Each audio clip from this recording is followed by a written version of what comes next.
historical perspective on our club.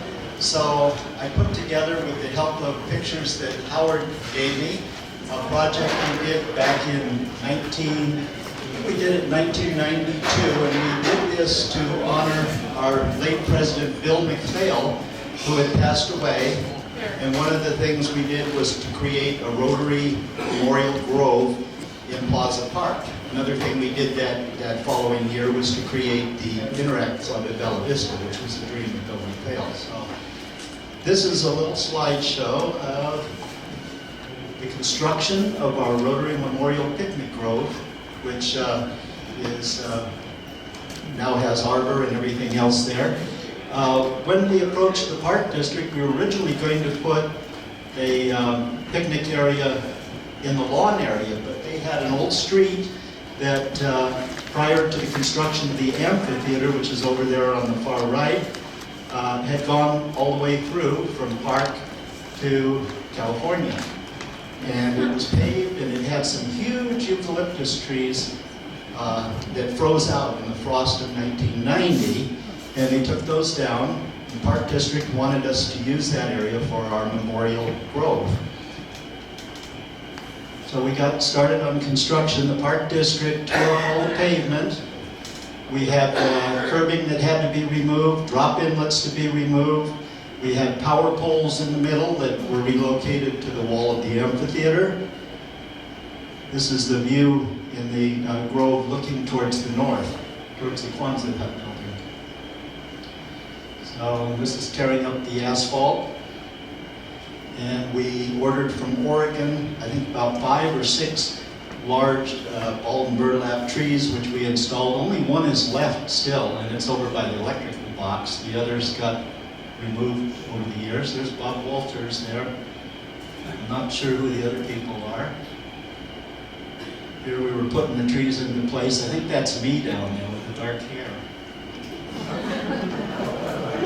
That's me with the shovel. It does prove that old Caltrans people do know how to use the shovel. We had where the street was, there was a drop inlet. We had to rebuild the whole drop inlet.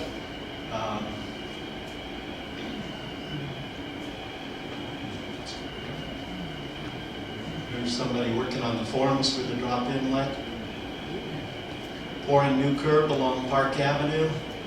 You might recognize the back of the amphitheater. This is before all the restrooms were put in by Tony Sestito.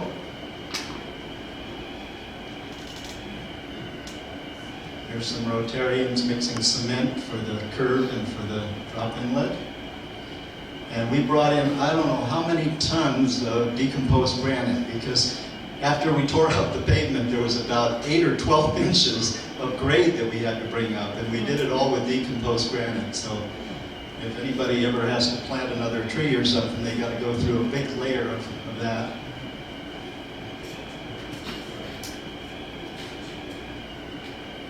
There's some other, that's Shirley Field there. And is that Steve Hoverman? Might be.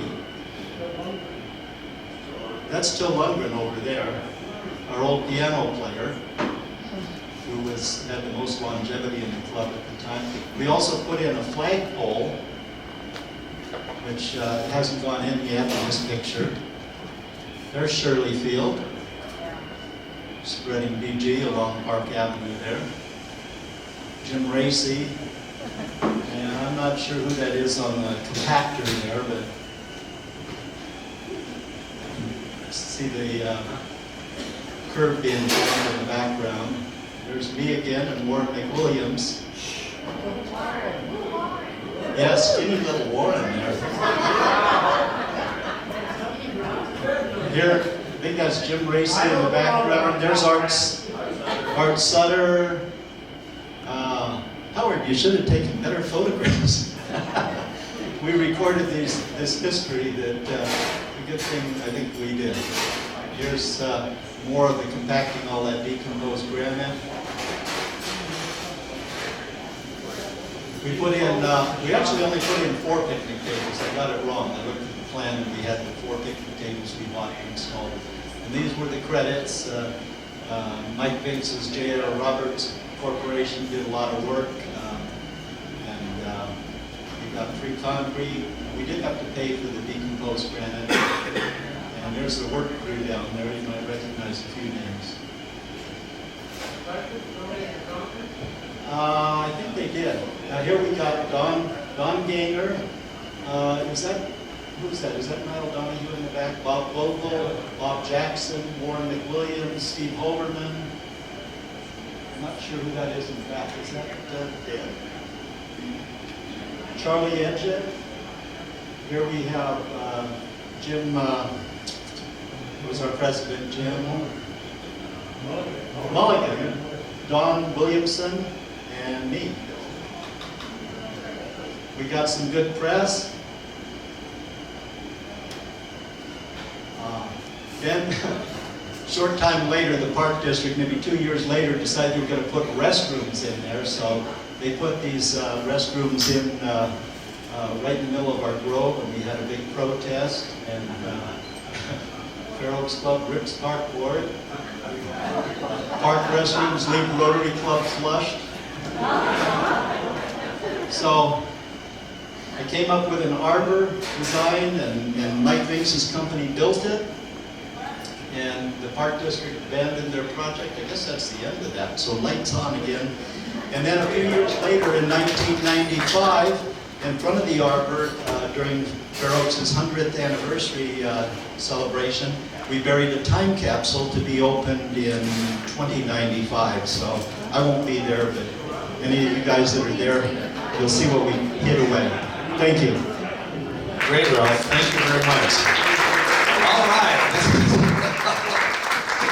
We're going to have a Name That Rotarian contest later on, if you were paying attention yet. So the food